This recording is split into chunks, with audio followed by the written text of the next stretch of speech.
श्री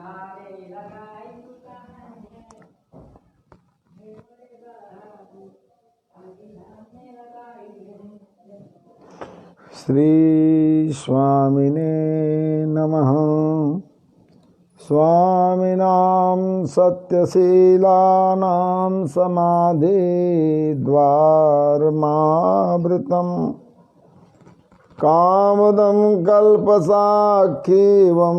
नित्यं विजयते तराम् गन्तुमीशेन पदमात्रं लङ्घनीयो महागिरि स्वामिनः पदकारुण्यं शरणं मम केवलम्।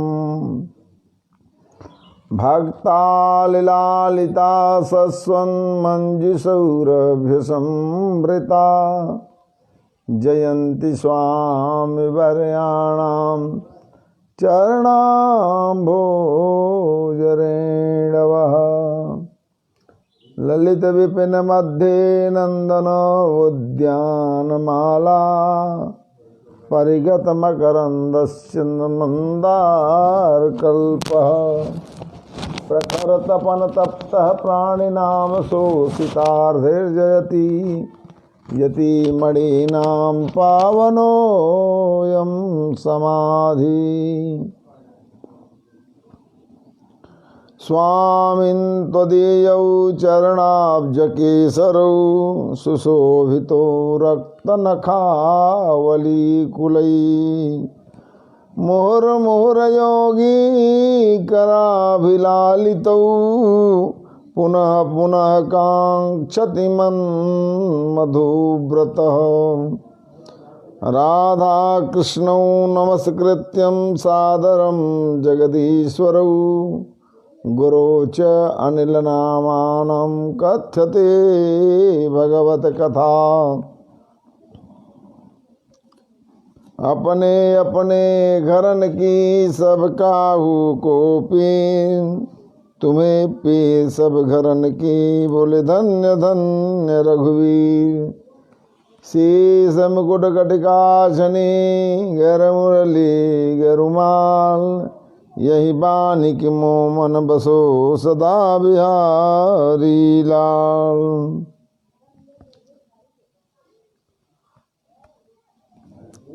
बालकृष्ण लाल की वांगमयी प्रतिमूर्ति श्रीमद् भागवत महापुराण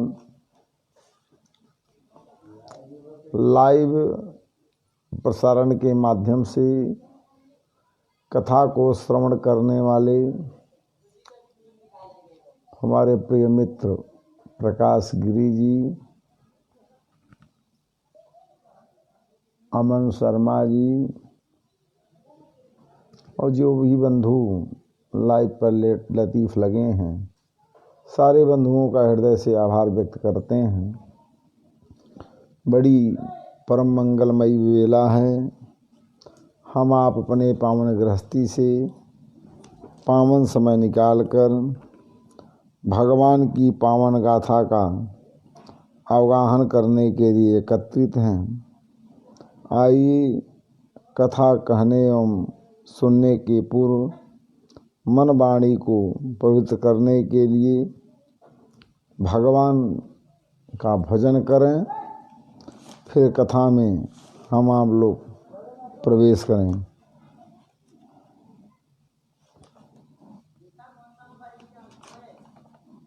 श्री राम जय जय राम। श्री राम जय जय राम। मन की तरंग मार लो बस हो गया भजन। मन की तरंग मार लो बस हो गया भजन। आदत बुरी संभार लो बस हो गया भजन।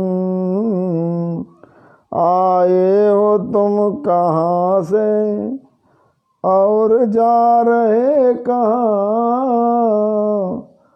आए हो तुम कहाँ से और जा रहे कहाँ, मन से सही विचार लो, मन से सही विचार लो, बस हो गया भजन, मन की तरंग मार लो, बस हो गया भजन, आदत बुरी संभाल लो। कोई तुम्हें बुरा कहे सुनकर करो क्षमा, कोई तुम्हें बुरा कहे सुनकर करो क्षमा, वाणी के स्वर संभाल लो, वाणी के स्वर संभाल लो, बस हो गया भजन, आदत बुरी सुधार लो, बस हो गया भजन, आदत बुरी संभाल लो। अनमोल ब्रह्मानंद को तू खोजता फिरे, अनमोल ब्रह्मानंद को तुम खोजता फिरे, कण कण में अब निहार लो, बस हो गया भजन, बाणी आदत बुरी संभाल लो, बस हो गया भजन, वाणी के स्वर संभाल लो, बस हो गया भजन,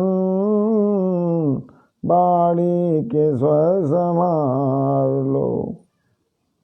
पंडित अभिजीत मिश्रा जी, अनिल तिवारी जी, भान प्रताप सिंह जी, सारे मित्रों का साधुवाद करते हुए आइए कथा में हम लोग प्रवेश करें।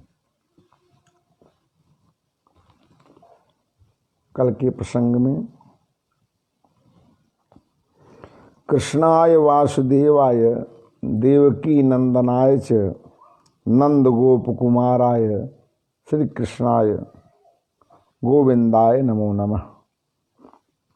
आप श्री कृष्ण वासुदेव देवकी नंदनंदन नंद गोप के लाडले लाल गोविंद को बारंबार प्रणाम है।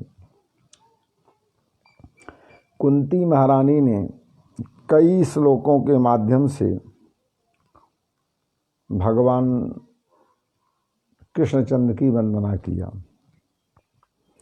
विशान महाग्ने पुरुषाद दर्शना दशसभायां वनवास कृक्षतः मृदे मृदे अनेक महारथास्तु द्रोणस्ततस्यास्म हरेर्भिरक्षिता।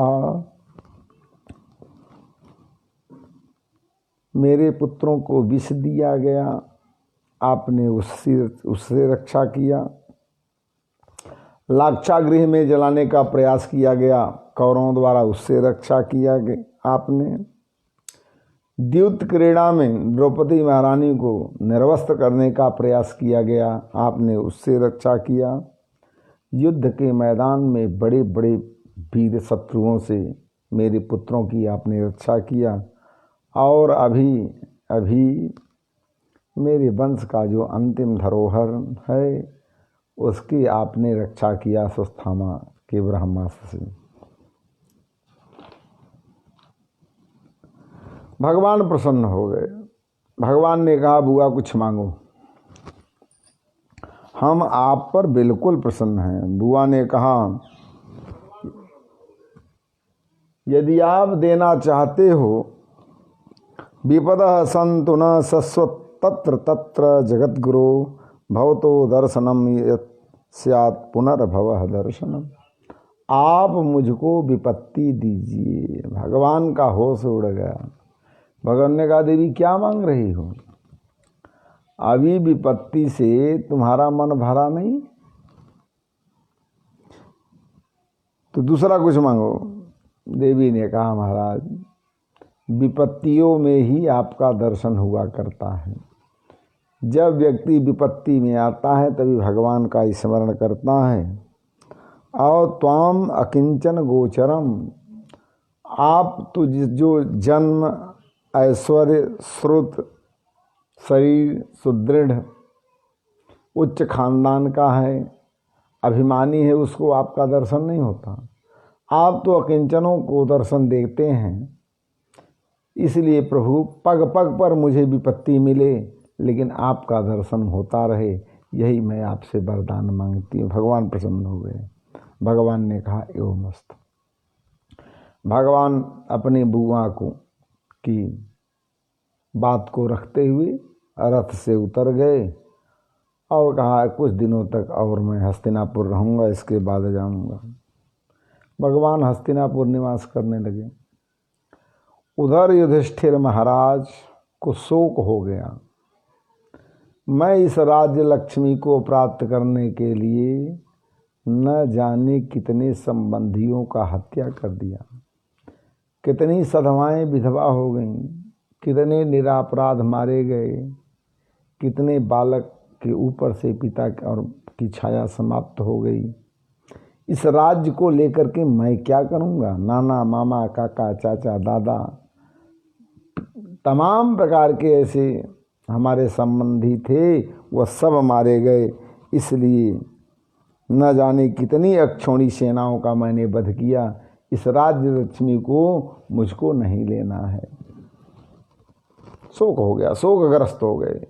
संपत्ति को पा करके भी धर्मराज महाराज शोकग्रस्त हैं। व्यास आदि ऋषि आते हैं, बहुत समझाते हैं, लेकिन उनको कोई बात समझ में आती होती नहीं है। भगवान भी समझाने का प्रयास किए लेकिन बात बिल्कुल समझ में नहीं आ रही है। भगवान की लीला का मर्म जानने वाले आज धर्मराज डगमगा गए। रात दिन उनको एक ही कुढ़न, इस वैभव विलास को लेकर के मैं क्या करूँगा, किससे शत्रुता करूँगा, इसी बात को लेकर के बेचैन हो गए। भगवान समझ गए कि मेरी बात कोई हम मानेगा नहीं। तुरंत भगवान ने कहा अच्छा तो चलो, इस समय भीष्म पितामह के पास चलना चाहिए। इस उत्तरायण का समय आ गया है, भीष्म मेरा ध्यान कर रहा है, भीष्म पितामह मेरा भक्त, इसलिए भीष्म पितामह के पास चलना चाहिए। सारे लोग पांडव परिकर के साथ भगवान भीष्म के पास पहुंच जाते हैं। भीष्म पितामह ने दूर से ही देख लिया कि पांडव पक्ष के लोग आ रहे हैं।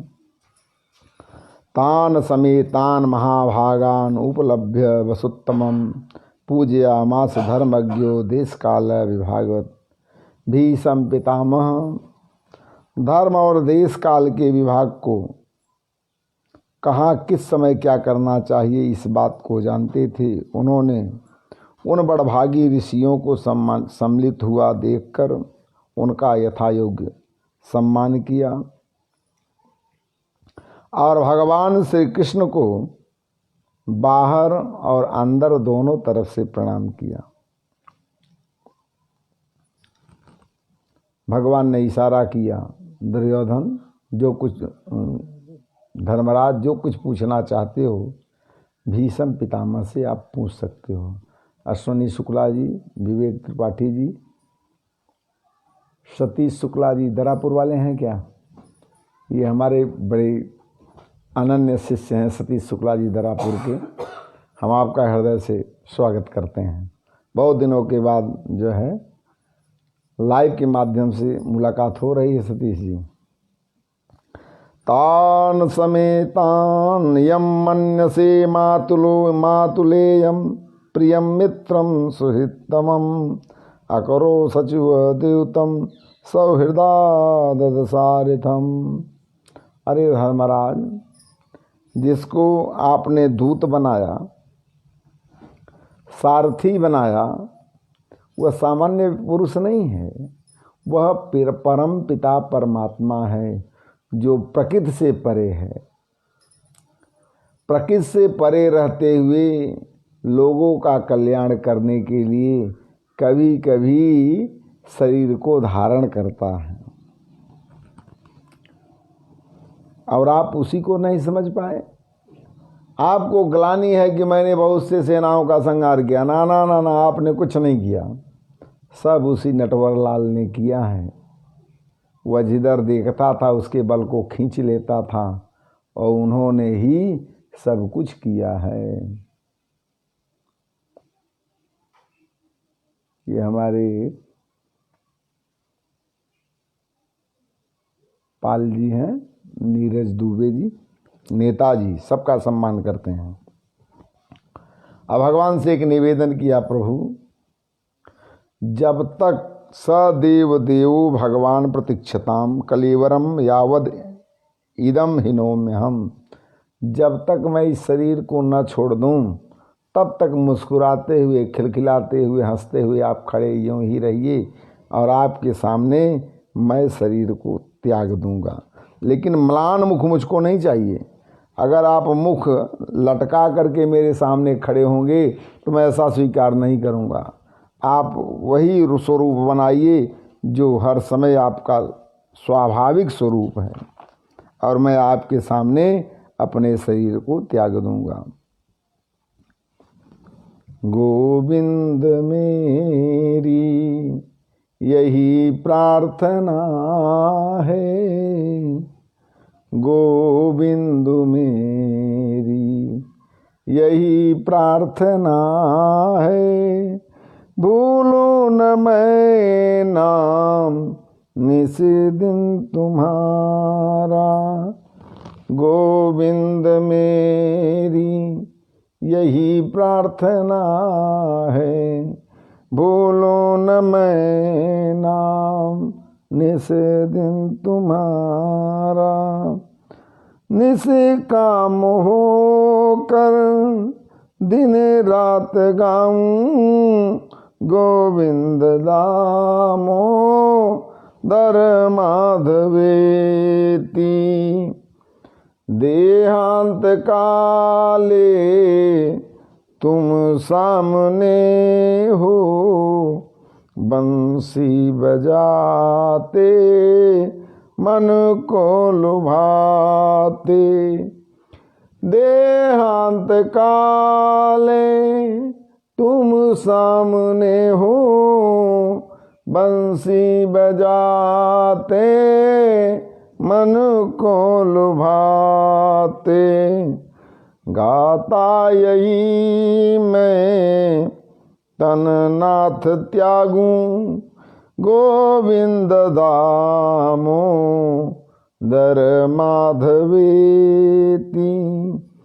गोविंद दामो दर माधवेती, हे कृष्ण यादव हे सखेती, गोविंद मेरी यही प्रार्थना है, भूलो न मैं नाम निस दिन तुम्हारा। प्रभु मेरे आगे मुस्कुराते हुए चेहरा आपका हो, और जब मेरा प्राण निकले तो आपका यही चेहरा जो है मेरे सामने हो। इस प्रकार भगवान कृष्ण से निवेदन किया। भगवान प्रसन्न हो गए, भैया अब आपको इच्छा मृत्यु प्राप्त है, कब तक आप ऐसे बनाए रखोगे मुझको? अच्छा आदेश आपने दे दिया। भगवान मुस्कुराए और निवेदन किया उधर भीष्म पितामह ने, और भीष्म पितामह समझा रहे हैं धर्मराज को, दान धर्मान राज धर्मान मोक्ष धर्मान विभाग स, सारे धर्मों के मर्म को समझा रहे हैं। दान क्या है, दान धर्म क्या है, राजाओं का क्या धर्म होता है, मोक्ष कैसे प्राप्त होता है, सब विभाग से वर्णन कर रहे हैं। स्त्री धर्मान, स्त्रियों का क्या धर्म है, भगवत धर्मान, भागवत का क्या धर्म है, समास व्यास योगतः, सारे धर्मों के रहस्य को समझाते हैं। विवेक कुमार त्रिपाठी, पिंटू शुक्ला जी, प्रवीण मिश्रा जी, सारे लोगों का अभिनंदन करते हैं और भगवान से पुनः निवेदन करते हैं कि अब जो है धर्मराज आप जाइए, अब प्रभु से थोड़ा संवाद होने दीजिए हमारा। बोले प्रभु, इतिमति रूप कल्पिता वितृष्णा भगवती शाश्वत पुंगवे विभोम्नि स्वसुखमुपगते क्वचित दवि विहर्तु प्रकृतिमुपेयुग तदय प्रभाव प्रकृतिमुपेयुग यद भव प्रभाव। भगवान, मेरी एक बिटिया है। भगवान ने कहा आपने शादी नहीं किया तो बिटिया कब हो गई? बोले जो ये मेरी बुद्धि है, इसको बिटिया की तरह मैंने इसका पालन पोषण किया है और इस बिटिया का समर्पण मैंने तमाम लोगों के साथ करना चाहा, लेकिन कोई भी योग्य नहीं निकला। अर्जुन के साथ करना चाहा, धर्मराज के साथ करना चाहा, दुर्योधन के साथ करना चाहा, द्रोणाचार्य के साथ करना चाहा, कर्ण के साथ करना चाहा, लेकिन कोई योग्य वर नहीं निकला। तो भगवान से कहे, भगवान ने कहा भैया तो मेरे अंदर कौन सी क्वालिटी आपने देखा कि अपनी बुद्धिमती बिटिया का विवाह आप मेरे साथ करना चाहते हो? बोले प्रभु, आप हो भक्त वत्सल, भक्तों के आन मान सम्मान को रखने के लिए आप अपने मान को समाप्त कर देते हैं। भक्तों के प्रण की रक्षा करने के लिए आप अपने प्रण को समाप्त कर देते हैं। पुरानी याद करिए, स्वनिगम अपहाय मत प्रतिज्ञा, आपने प्रतिज्ञा किया था युद्ध क्षेत्र के मैदान में मैं कभी अस्त्र नहीं उठाऊंगा, आपने प्रतिज्ञा किया था। महेंद्र कुमार, आपने प्रतिज्ञा किया था कि मैं युद्ध के मैदान में अस्त्र नहीं उठाऊंगा। अब मैंने प्रतिज्ञा किया कि आज मैं युद्ध के मैदान में आपको अस्त्र उठवा करके ही रहूँगा। दो भक्त और भगवान की प्रतिज्ञा टकरा गई आमने सामने। तो प्रभु आपने किया क्या कि अर्जुन रथ चलाने लगा और आप सारथी का काम करने लगे और अर्जुन गांडू लेकर के तैयार हुआ। मैंने आपको लक्ष्य करके इतना बाण आप पर चलाया कि आप लहूलुहान हो गए। और मेरा प्रतिज्ञा क्या था, थोड़ा सुनिए। जऊ हूँ हरिहीन शस्त्र गहाऊँ, जऊ हूँ हरिहीन शस्त्र गहाऊँ, जऊ हूँ हरिहीन शस्त्र गहाऊँ, जऊ हूँ हरिहीन शस्त्र गहाऊँ। तऊ जननी गंगा कौला जऊँ, तऊ जननी गंगा कौला जऊँ, संतन सुतन कहाऊँ, जऊ हूँ हरिहीन शस्त्र गहाऊँ।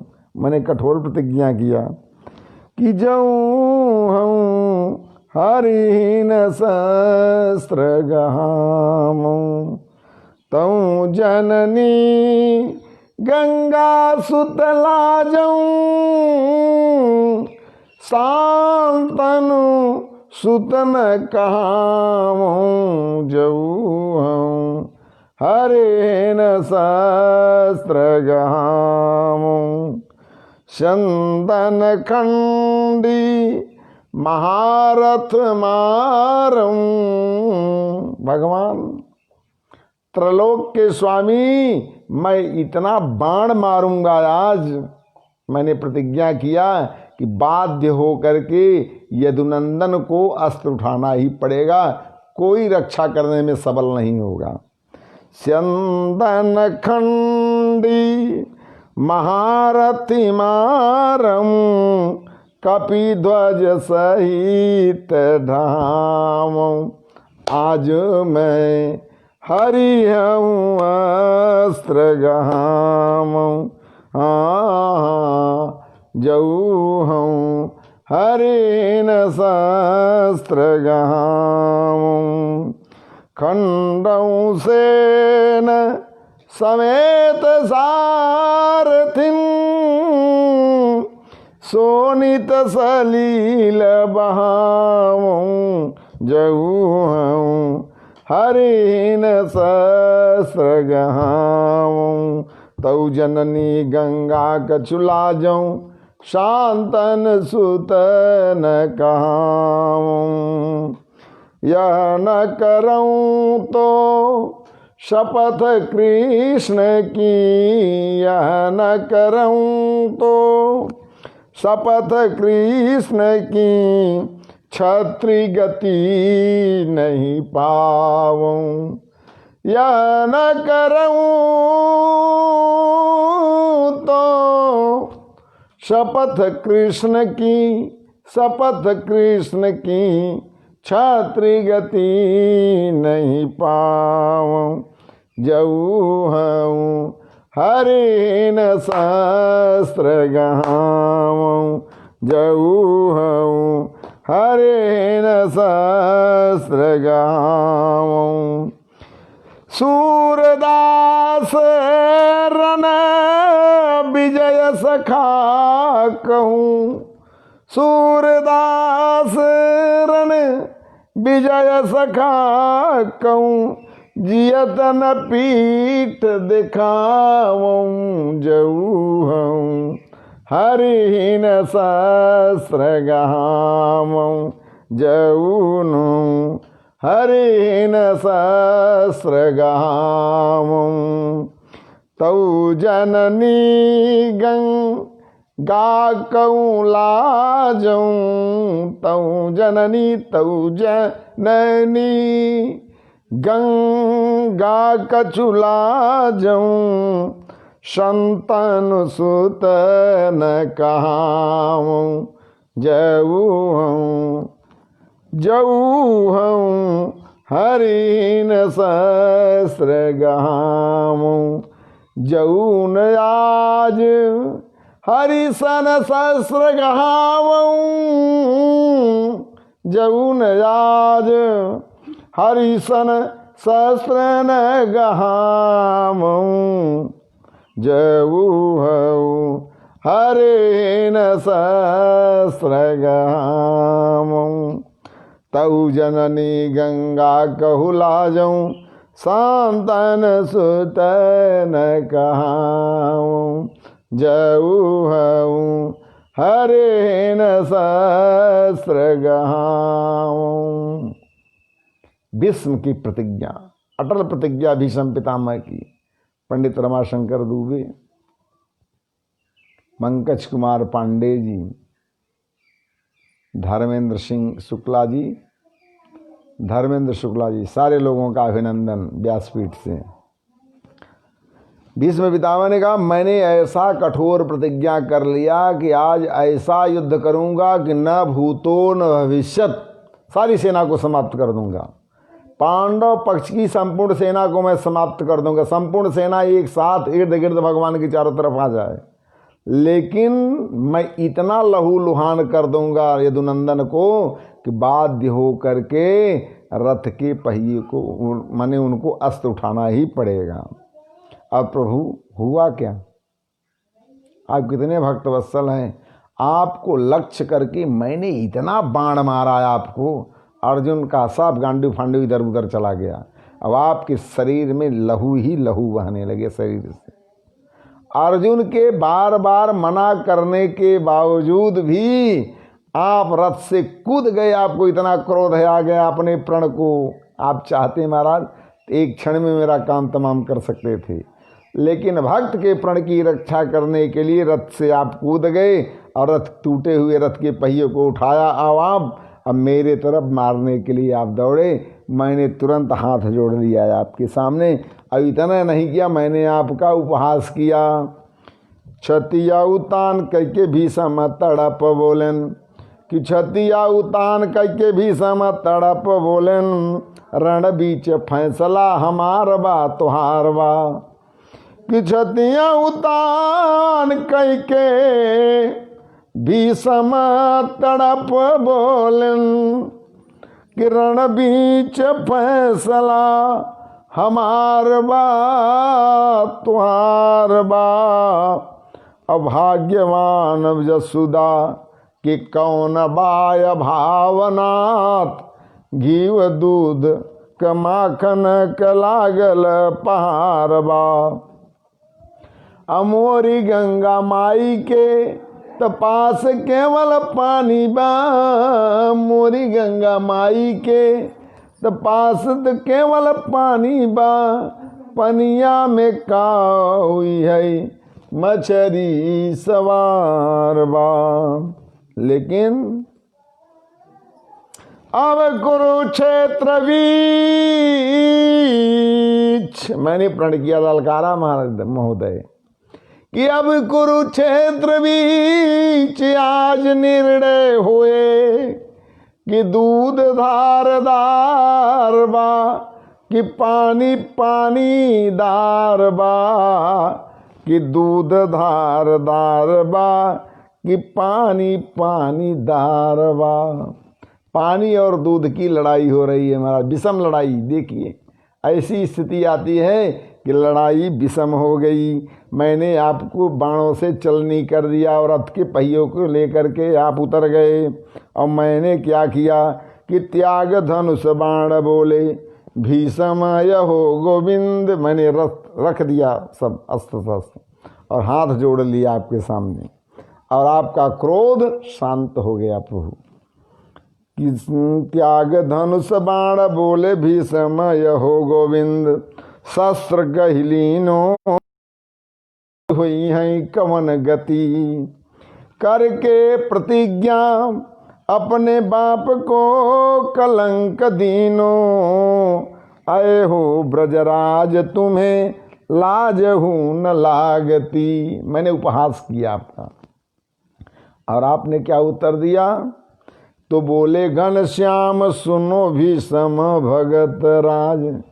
कि बोले घनश्याम सुनो भीषम भगत राज मोहि जन्म देने वाले जग में हजार हैं। सिंधु खम्बु धरणी पाषाण ते प्रगट हो कहाँ लौ बखानो मेरे अमित अवतार हैं। कोई कहे वसुदेव देवकी के लाल आप, कोई कहे नंद और जसोदा के कुमार हैं। हमको तमाम लोग अपने संतानें मान लेते हैं कि जाके एक बाप तो बचावे निज लाज सोई। जाके एक बाप तो बचावे निज लाज सोई। मेरी कौन लाज मेरे बाप तो हजार हैं। इतना सुंदर आपने वाणी उत्तर दिया महाराज। और आप भक्त वत्सल हैं, इसलिए आपके चरणों में मैं बार बार वंदना करता हूँ कमलेश दुबे जी। अब प्रभु इसलिए आप भक्त वत्सल हैं। अब मेरा जब प्राण निकले तो आपके चरणों में जाकर के समाहित हो जाए। और इतना तो करना प्रभु, जब मेरे प्राण शरीर से निकलें तो आपको कुछ करना पड़ेगा। भगवान ने कहा क्या करना पड़ेगा? बोले एक निवेदन तो मैंने पहले किया है आपसे। मुस्कुराता हुआ आपका चेहरा हो, तिरछी चितवन हो, अब मुरली में स्वर भरा हो। आपका यह चित्र होना चाहिए, स्वाभाविक चित्र होना चाहिए। एडवोकेट विवेक कुमार दुबे जी कोटेदार साहब, आपका स्वाभाविक चिंतन होना चाहिए ऐसा। और अनिल तिवारी जी, दुबे रमाशंकर जी, नेताजी सबका सम्मान करते हैं। इतना तो करना स्वामी, निवेदन कर रहे हैं विषम जी भगवान से, इतना तो करना स्वामी, जब प्राण तन से निकले, इतना तो करना स्वामी, जब प्राण तन से निकले, इतना तो करना स्वामी, गोविंद नाम लेके मेरे प्राण तन से निकले, गोविंद नाम लेके। श्री गंगा जी का तट हो, यमुना का बंसी बट हो, श्री गंगा जी का तट हो, यमुना का वंशी बट हो, मेरा सांवरा निकट हो, जब प्राण तन से निकले। ये भीषम का ही नहीं, हमारा आपका भी निवेदन यही भगवान से होना चाहिए। मेरा सांवरा निकट हो, जब प्राण तन से निकले, सन्मुख श्याम खड़ा हो, सन्मुख श्याम खड़ा हो, मुरली का स्वर भरा हो, सन्मुख श्याम खड़ा हो, मुरली का स्वर भरा हो, तिरछा चरण धरा हो, जब प्राण तन से निकले निकले, इतना तो करना स्वामी, इतना तो करना स्वामी, जब प्राण तन से निकले, गोविंद नाम लेके मेरे प्राण तन से निकले, गोविंद नाम लेके।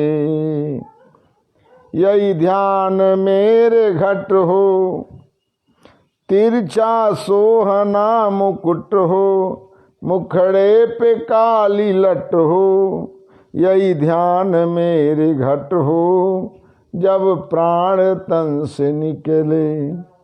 ये छवि मन बसी हो, ओठों पे कुछ हंसी हो, पीतांबरी कसी हो, जब प्राण तन से निकले, इतना तो करना स्वामी,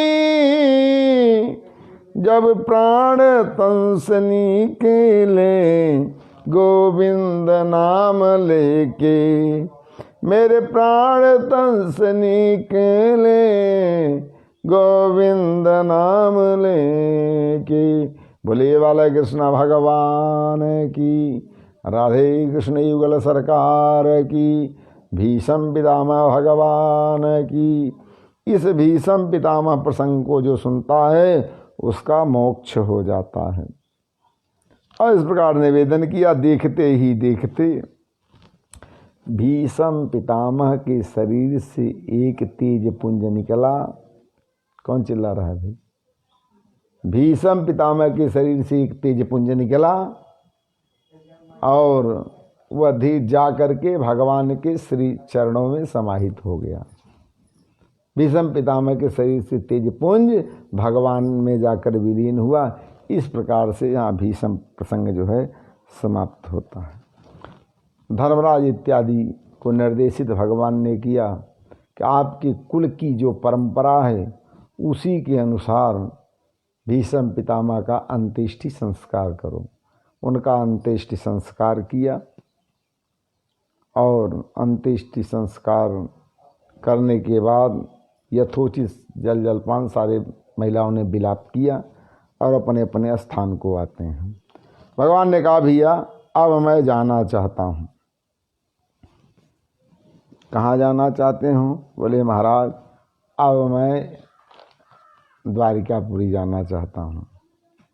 धर्मराज से आदेश लेकर द्वारिकापुरी के लिए भगवान जाते हैं।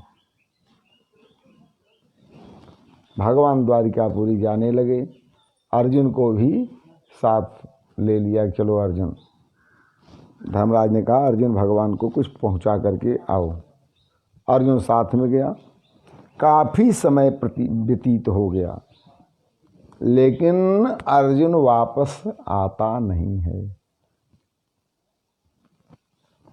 गता सप्ताधुना मासा भीमसेन तवानुज।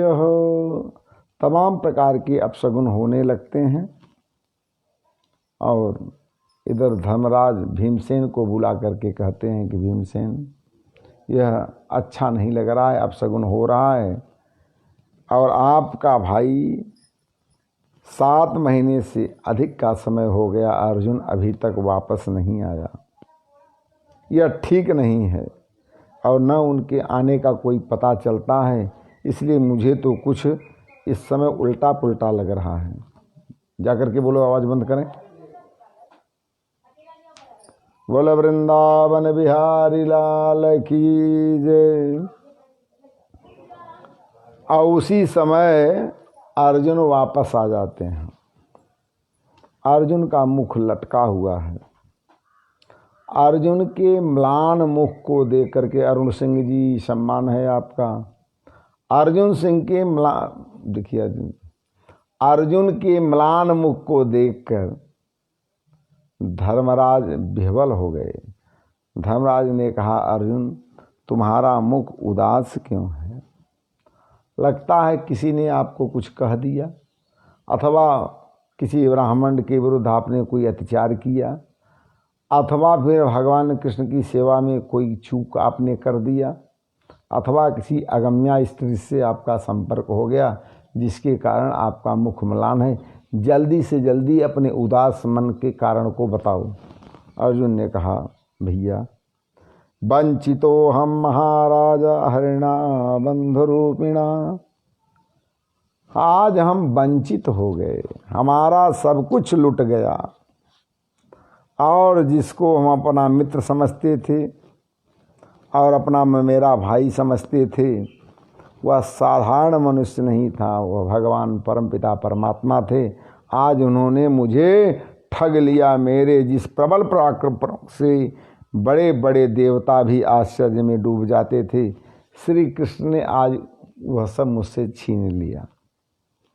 वही मेरा गांडीव धनुष, वही बाण, वही रथ, वही घोड़ा, वही समय, वही मैं अर्जुन, जिसके सामने बड़े बड़े राजाधिराज सिर झुकाया करते थे। श्री कृष्ण के बिना एक ही क्षण में सब सारहीन हो गया, सब सार शून्य हो गया। ठीक उसी तरह जैसे भस्म में डाली हुई आहुति, कपट भरी सेवा और ऊसर में बोया हुआ बीज व्यर्थ हो जाता है।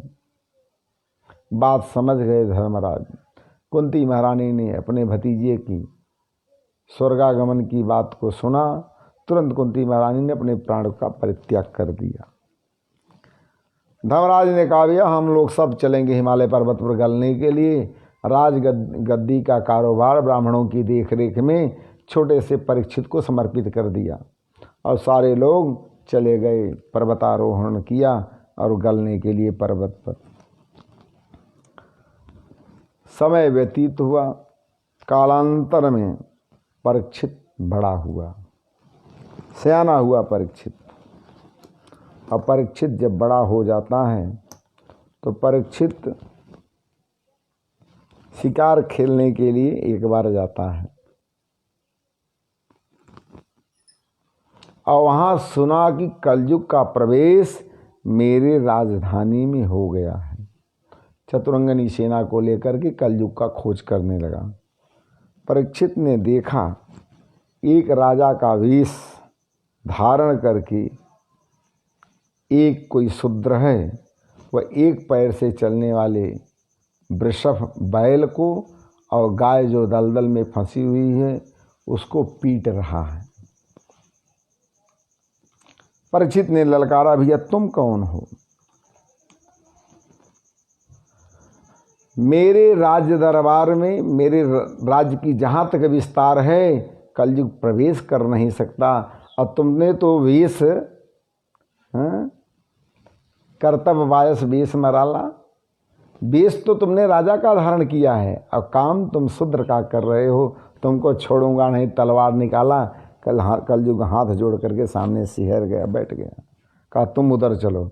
गाय से भी और धर्मराज से भी बात किया बात तड़वे समझ में आ गई कि गाय के रूप में पृथ्वी माता हैं और धर्म के रूप में वृषभ हैं, और तुरंत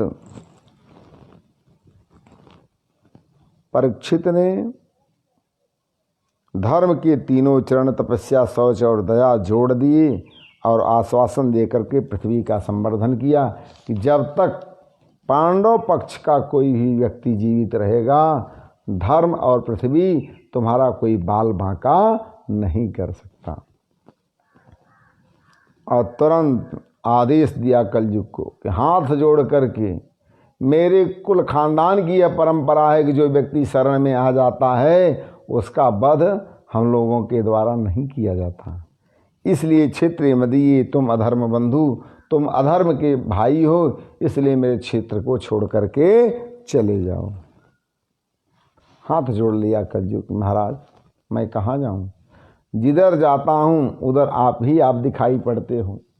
आपका साम्राज्य चतुर्दिक है, धनुष पर बाण चढ़ा करके आप चारों तरफ सामने खड़े रहते हो, तो हम आपकी प्रजा हैं। जैसे तमाम प्रकार की प्रजा आपके क्षेत्र में रह रहे हैं, महाराज हमको भी छोटा सा स्थान दे दीजिए, हम भी इसमें निवास करेंगे।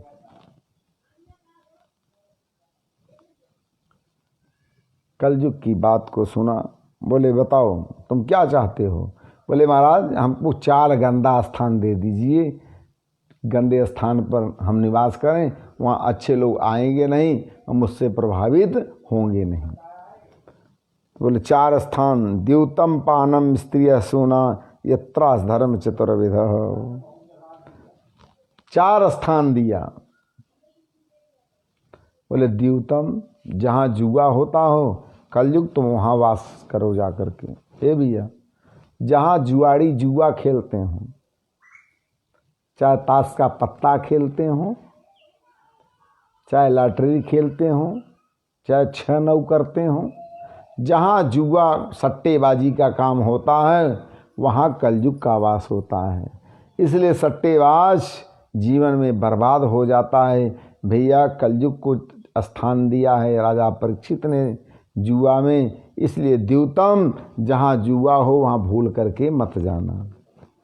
पानम, जहाँ शराब खाना हो, मादक द्रव्य व्यसन हो, मादक द्रव्यों का जहाँ सेवन किया जाता हो, जहाँ मदिरालय इत्यादि हो, वहाँ भूल करके मत जाओ, वहाँ कलयुग का वास होता है। और स्त्रिय, बाजार की स्त्रियाँ जहाँ निवास करती हों, पंड्य बधुई, उस पंड्य बधियों के पास मत जाओ, वहाँ कलयुग का वास होता है। और कसाई खाना 4था स्थान दिया, जहाँ कसाई लोग बलि का काम करते हों, पशुओं को काटते हों, वहाँ मत जाना, क्योंकि वहाँ कलयुग का वास होता। 4 स्थान कलयुग को दे दिया।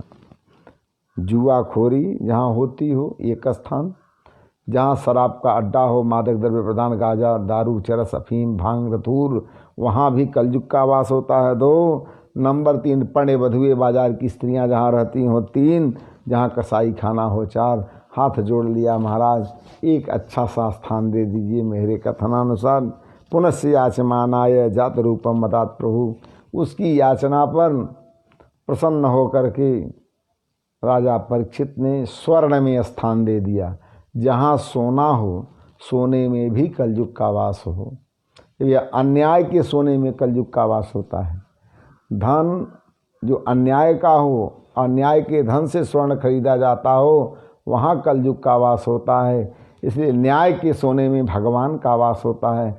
भगवान कहते हैं धातुओं में मैं स्वर्ण हूँ, तो स्वर्ण में तो भगवान का वास होता है, और अन्याय के उपार्जित सोने में कलयुग का वास होता है। कलयुग प्रसन्न हो गया, बोला अब यहीं देख लूँ। अब कलयुग, राजा ने स्वर्ण का बाजूबंद पहना था और कड़े में प्रवेश कर गया, आग जैसा जलने लगा। संपूर्ण शरीर सोने से लसा हुआ था राजा परीक्षित का। एक एक करके संपूर्ण शरीर के संपूर्ण सोने में प्रवेश किया, जलने लगा। उसने कहा राजा ने मुझे गलत आश्वासन दिया।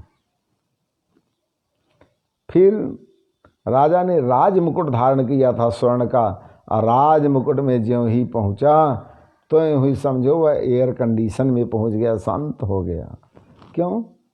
क्योंकि राजा ने जो राज मुकुट धारण किया था वह अन्याय का स्वर्ण था। जरासंध का वध भगवान ने जब भीमसेन से कराया तो वह उसका जो स्वर्णिम मुकुट था, भीमसेन की दृष्टि उस पर गई, भीमसेन ने स्वर्णिम मुकुट को छीन लिया। भगवान ने कहा कि देखो ये अन्याय का मुकुट है, इस पर अधिकार उसके पुत्र का सहदेव का है, इसलिए उसके पुत्र को यह स्वर्ण मुकुट समर्पित कर दो। लेकिन भीमसेन ने कहा महाराज ये बहुत बढ़िया स्वर्ण मुकुट है, इसको मैं किसी अलमारी में ले जा कर के रख दूंगा। बोले यह स्वर्ण मुकुट तुम्हारे खानदान का समूल नाश कर देगा अगर किसी ने धारण किया। बोले किसी को पता ही नहीं होगा महाराज, इस मुकुट को ले जा कर के किसी संदूक में अथवा अलमारी में मैं रख दूंगा, लाक लगा दूंगा, किसी को पता नहीं चलेगा। भगवान ने कहा जैसी इच्छा। जब सारे पांडु पक्ष चले गए, पर्वतारोही हुए गलने के लिए, इस बात को परीक्षित को नहीं बता पाए कि वो अन्याय का मुकुट कभी धारण मत करना। एक बार परीक्षित पूरे घर की सफाई करने लगा तो कोने में उसे वो अलमारी में मुकुट मिला, बढ़िया मुकुट था, उसको धारण कर लिया। वह अन्याय का मुकुट था, अन्याय उपार्जित मुकुट सोने का था, इसलिए उसमें कलयुग का वास हो गया। उसी मुकुट को धारण करके राजा परीक्षित शिकार करने के लिए एक बार वनगमन करता है। काफी दूर निकल गया परीक्षित। अब वनगमन जाने के बाद उसको प्यास लग गई। एक संत थे जटाजूट धारण किए हुए, महात्मा थे, ललकारा जलम दी जलम दी जलम दी, लेकिन जब जल नहीं मिलता है उनको क्रोध आ गया कि झूठ मूठ का नौटंकी धारण करके ये ब्राह्मण बैठा हुआ है। एक मरा हुआ सर्प था, बाण के नोक से सर्प को लगाया और महर्षि के गले में डाल करके अपने राजधानी को वापस हो गया परीक्षित। कुछ लड़के खेल रहे थे, लड़के दौड़ करके उस ऋषि के पुत्र श्रृंगी को जाकर के बताया एक राजा ने तुम्हारे पिता के गले में मरा हुआ सर्प डाल दिया है। श्रृंगी ऋषि जलने लगा क्रोध से और गंडकी नदी में प्रवेश किया और हाथ में जल लिया, आचमन प्राणायाम किया और इतना क्रोध किया, इत लंघित मर्यादम तक्षके सप्तमे हनि, ऐ मर्यादा का उल्लंघन करने वाले उस संकल राजा, मैं आपको दंड देने जा रहा हूँ। दुनिया की कोई भी शक्ति इस दंड से आपको बचा नहीं सकती। 7 दिन में तुमको यही मरा हुआ सर्प तक्षक बन करके डसेगा, दुनिया की शक्ति आपको रोक नहीं पाएगी। इस प्रकार से श्राप दे दिया श्रृंगी ने। और श्रृंगी जब श्राप दिया, लड़कों ने कहा महाराज आपने क्रोध तो इतना किया, लेकिन राजा को 7 दिन का समय क्यों दे दिया, तुरंत भस्म क्यों नहीं किया? बोले राजा ने 7 दिन का समय शेष मांग लिया था अपने जीवन का, इसलिए मैंने राजा को 7 दिन का समय शेष दे दिया। बोले कैसे? बोले गले के ऊपर 7 स्थान होता है, 2 कान, 2 आँख, 2 नाक, 1 मुंह, ये 7 स्थान है। 7 स्थान के नीचे सर्प था, अर्थात राजा ने 7 दिन का समय मांगा था, इसलिए राजा को मैंने 7 दिन का समय दे दिया। आया और अपने पिताजी के गले से मरे हुए सर्प को निकाल करके फेंकता है और रुदन करने लगता है पकड़ करके। तभी समीक ऋषि की समाधि टूटती है। अब पुत्र के आंसू को पोंछते हैं, बोले बेटा तुमको किसी ने कुछ कहा, तुम्हारा अपमान किया, अपमानजनक शब्दों का प्रयोग किया ना पिताजी? सारा वृत्तांत बताया और समीक ऋषि ने अपने पुत्र श्रृंगी ऋषि को बहुत डांटा। पुत्र तुमने बहुत बड़ा अन्याय कर दिया। संतों का शासक, संतों का रक्षक, गौ वेद ब्राह्मण का रखवाला अंतिम पुरोधा राजा परीक्षित था, उसको तुमने श्रापित कर दिया। बहुत धिक्कारा। बोले बगल हो जाओ सामने से। गुरुमुख नामक एक शिष्य को बुलाया और शिष्य को बुला करके संदेश दिया कि जा करके संदेशा बता दो राजा परीक्षित को कि 7 दिन में तुम मर जाओगे। 7 दिन में जो भी तुमको कुछ करना है कर लो, तक्षक तुमको डंक मारेगा, दुनिया की कोई शक्ति तुमको बचा नहीं पाएगी। और इधर राजा जब वापस घर आता है, मुकुट को निकाल करके जब रखता है उसको पश्चाताप होता है कि जीवन में पहली बार किसी ब्राह्मण के विरुद्ध मेरा अत्याचार, अब ब्राह्मण मुझको ऐसा दंड दे ताकि कभी कोई दुष्ट क्षत्रिय राजा किसी ब्राह्मण के विरुद्ध अत्याचार न कर सके। ऐसा विचार कर ही रहा था राजा। उसी समय गुरुमुख नामक ऋषि आया, सारा वृत्तांत बताता है, भैया 7 दिन में आपको तक्षक 7 दिन के बाद डसेगा, आप मर जाओगे, दुनिया की कोई शक्ति आपको बचा नहीं पाएगा। 7 दिन आपके लिए शेष है, जो कुछ करना चाहते हो 7 दिन के अंदर कर लो। इस प्रकार से राजा प्रसन्न हुए और तुरंत अपने राज्य लक्ष्मी का परित्याग किया, अपने पुत्र जनमेजय को राज्य लक्ष्मी का कार्यभार दिया और गंगा के किनारे आमरण अनशन करने के लिए निकल देते हैं। लोगों ने सुना कि राजा परीक्षित अब राजर्षि हो गए हैं, राज ऋषि हो गए हैं, गंगा की रेती पर आमरण अनशन करने के लिए निकल दिए हैं। और राजा ज्यों ज्यों जाने लगा, पग पग पर राजा के कुल खानदान का जो है चर्चा होने लगा। और राजा धीरे धीरे गंगा की रेती पर पहुंच गया। सुकताल के पास, मेरठ के पास सुकताल है, गंगा की रेती पर वहीं राजा जाकर के बैठ गया। अत्रिर्वसिष्ठश्चवन शरद्वा नरेष्टनेमि भिगवंगिरास्य परासरोगादिसुतोथ राम उतत्थ इंद्रम प्रमदेत्म बाहो मेधातिथिर्देवलयार्षिषेणो भारद्वाजो गौतमः पीप्ललाद मैत्रेय और्यः कवयः कुंभयोनि द्वैपायनो भगवान नारदस्य। बड़े बड़े अमलात्मा संत गंगा की रेती पर आकर के बैठ गए राजा के अगल बगल। मैं तब तक नहीं उठूंगा राजा जब तक आप यहाँ रहेंगे। राजा ने कहा, अहो वयम धन्य तमाम निपाणाम महात्मा आनु अग्रहणीय शीला। हम आज धन्य हुए, बड़भागी हुए। क्यों? क्योंकि क्षत्रिय अपराधी होने के बावजूद भी इस समय संत समागम का अधिकारी मैं समझा गया। संतों के इर्द गिर्द हूँ। मैंने ब्राह्मण के विरुद्ध इतना बड़ा घोर अपराध किया और ब्राह्मण का शाप मेरे लिए आज वरदान हो गया। इतने संत महात्माओं के बीच मैं बैठा हुआ हूँ। और आप लोगों से एक ही प्रश्न है कि मरणासन्न व्यक्ति को क्या करना चाहिए? जिसके जीवन का अंतिम चरण चल रहा हो और रेखा खींच गया हो कि उसको 7 दिन में मरना है, उस 7 दिन के मरणासन्न व्यक्ति को क्या करना चाहिए? आप लोग बताओ। ऐसी चर्चा हो रही थी। तभी उधर से घूमते हुए तत्र भगवत भगवान व्यासपुत्रो, भगवान व्यासपुत्र सुखदेव जी महाराज भगवान की वाणी बन करके उधर से घूमते हुए आ गए। सारे लोग, एक सभा जो है खड़ी हो गई, सारे संत महात्मा खड़े हो गए और राजा ने टेक करके प्रणाम किया और गुरुदेव श्री सुखदेव जी महाराज के चरणों का पाद प्रक्षालन किया, जलपान किया और कहा, ब्राह्मण अहो अद्य वयम ब्राह्मण सत्सेव्या छत्र बंधव। वही आज मैं धन्य भागी हुआ, बड़ा भागी हुआ। ब्राह्मण जो त्रिकालदर्शी ब्राह्मण अमलात्मा संत का दर्शन मैंने आज किया। बहुत मेरी आपकी कृपा। विकेश शुक्ला जी, बहुत बहुत धन्यवाद भाई आपको। विकेश हैं यहाँ, विकेश शुक्ला जी। अरे शुक्ला जी, आप पर भगवान की कृपा बनी रहे। अहो अद्य वयम ब्राह्मण सत्सेव्या छत्रबंधव कृपया अतिथि रूपेण भवदेव तीर्थ का कृता। आप जैसे अमलात्मा संत जिसके दरवाजे पर पहुंच जाते हैं उसका घर तीर्थ के समान पवित्र हो जाता है। आज हम संत समागम का अधिकारी हुए, इसलिए महाराज आपसे एक ही प्रश्न है। अतः पृच्छाम संसिद्धि योगिनाम परमं गुरु पुरुषस्येहम यत्कारम म्रियमाणस्य सर्वदा। आप योगियों के परम गुरु हैं, इसलिए आपसे एक ही प्रश्न पूछता हूँ।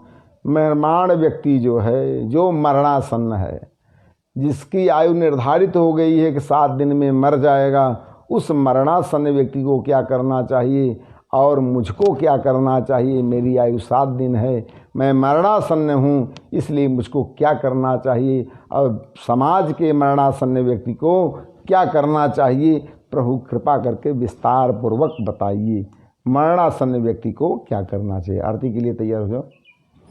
आज विकेश जी लेट से आप आए, कथा 3 से 4 चलती है और 4 बज गया। 3 बजे राइट टाइम कथा शुरू हुई थी, 4 बज गया। अब म्रियमाणस्य सर्वदा, जो मरणासन्न व्यक्ति है उसको क्या करना चाहिए, यह कथा कल होगी। और आज प्रेम से जो भक्त जहाँ हों, चाहे लाइव के माध्यम से, चाहे जैसे भी कथा को श्रवण करते हों, अपने स्थान पर उठ करके खड़े हो जाएं। भगवान भागवत की कथा आरती होने जा रही है। प्रेम से भागवत का गान करिए, आरती का गान करिए, आपका कल्याण हो जाएगा। विकेश जी तो आपका कल्याण तो हो गया, आप पर भगवान की कृपा हो गई। लेट हुआ लेकिन दुरुस्त कृपा आप पर हुई। भगवान की कृपा ऐसे सब पर होती रहे। धन्यवाद। श्री भागवत भगवान की है आरती, प्राणियों को पाप से है तारती। श्री भागवत भगवान की है आरती, प्राणियों को पाप से है तारती। यह अमर ग्रंथ, यह मुक्ति पंथ, यह पंचम वेद निराला, नव ज्योति जगाने वाला। हरि ध्यान यही, हरि नाम यही, जग के मंगल की आरती। प्राणियों को पाप से है तारती।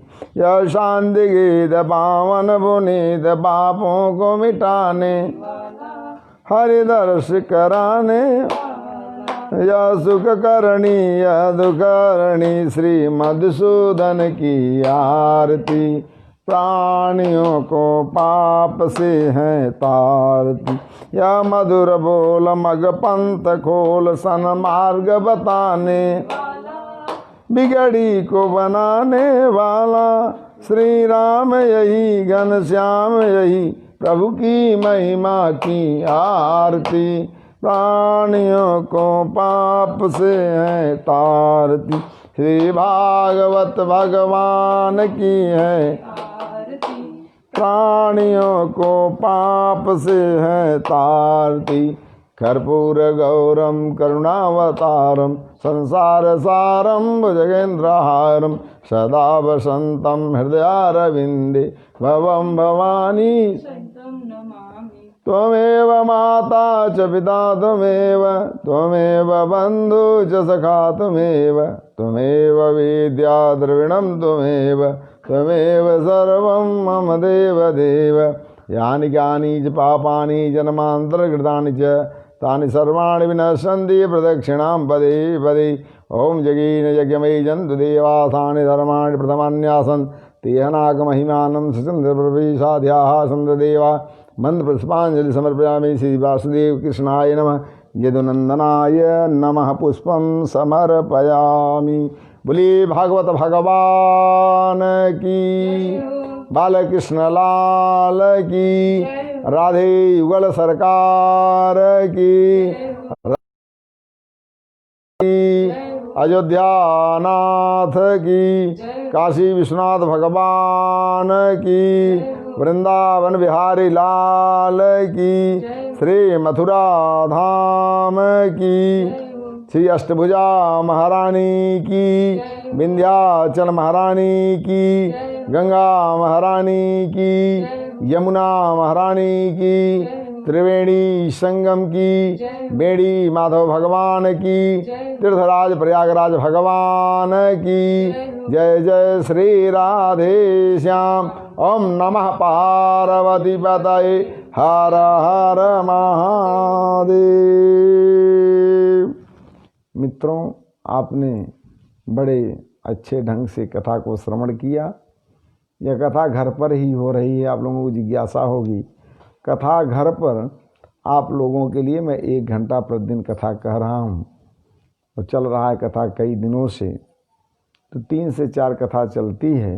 अब हम डेली कोई बात नहीं कहेंगे, और कथा श्रवण करने के लिए आप लोग समय से 3 से 4 तक कथा में उपस्थित जो है लाइव के माध्यम से रहते हैं। आप लोगों का विशेष सम्मान करते हुए आज कथा को यहीं विराम देते हैं। कल पुनः लाइव के माध्यम से 3 से 4 बजे तक आपसे संपर्क होगा। जय श्री राधे, जय श्री राधे।